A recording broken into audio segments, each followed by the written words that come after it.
حضرت یہ بتائیے کہ بہت سے لوگ جب نماز پڑھتے ہیں تو ان کو مختلف طرح کے خیالات آتے ہیں، اور خاص طور پر نوجوان نسل، اور جب امام کے پیچھے وہ نماز پڑھتے ہیں تو مختلف خیالات میں گم رہتے ہیں، اور جب سلام پھیرتے تو اس وقت ان کو پتہ چلتا ہے او ہو ہم تو نماز میں تھے۔ تو ایسے لوگ کے بارے میں کیا ہے کہ کتنے خیالات آئیں گے تو نماز دہرائیں گے وہ؟ خیالات کا نماز میں آنا یہ صرف ہمارے ساتھ نہیں ہے یا ینگسٹرز کے ساتھ نہیں ہے، بلکہ یہ تو رسول مکرم صلی اللہ علیہ وسلم کے اصحاب بھی آپ علیہ السلام سے اس حوالے سے مشاورت فرماتے ہیں، ان کے ساتھ بھی یہ سلسلہ تھا۔ شیطان اصل میں آتا ہے اور وہ ڈسٹرب کرتا ہے نماز کو، لیکن اس حد تک مستغرق ہو جانا، دیکھیں خیالات کا آنا اور ہے، اس پر غور و تفکر کرنا، اسے جمانا اور ہے، یہ برا ہے، تھنکنگ کرتے رہنا۔ تو خیال اگر نمازی کو آتا ہے اور بالفرض اگر یہ صورتحال ہے کہ اس نے پوری نماز جو ہے وہ خیالات کے اندر ہی گزار دی،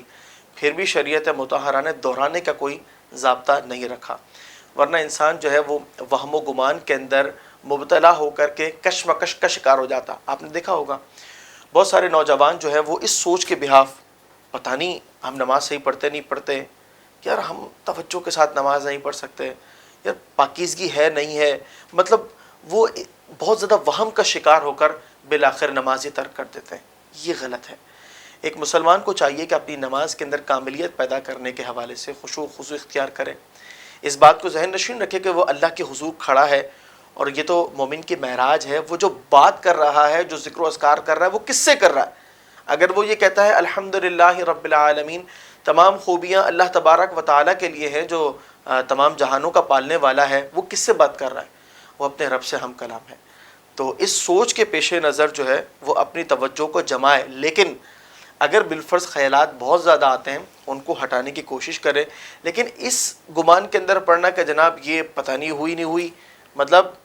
کاملیت میں فرق ضرور پڑا، یہ نامناسب طریقہ کار بھی ہے، اس کے اندر بہتری کی ضرورت بھی ہے، کوشش بھی کرنی چاہیے اس کے اندر،